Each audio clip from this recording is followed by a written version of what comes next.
بسم الله الحمد لله والصلاة والسلام على رسول الله. السلام عليكم ورحمة الله وبركاته. ومدى Soomaaliyeed meel kastoo ay joogto Ramadaan Kariim.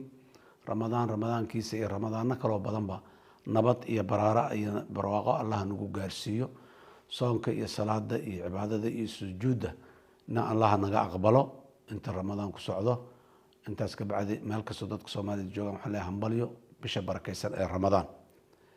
bisha Ramadaan fursad waaye sanadkiiba maray timaadaa dadka Soomaaliyeed waxaan ugu baaqaynaa inay ka faa'iideystaan oo ay Alle ugu dhawaadaan oo ay waxa Alle ugu dhawaanayaan ay noqdaan dalka iyo dadka iyo diinta u hiilinteeda iyo gargaarideeda.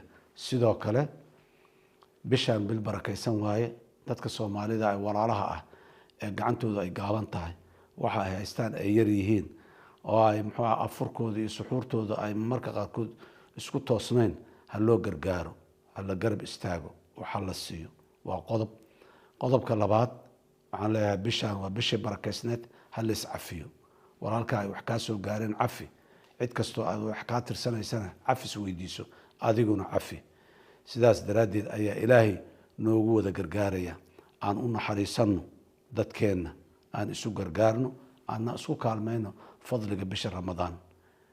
irhamu man fil ardi yarhamukum man fis samaa. السلام عليكم ورحمة الله وبركاته.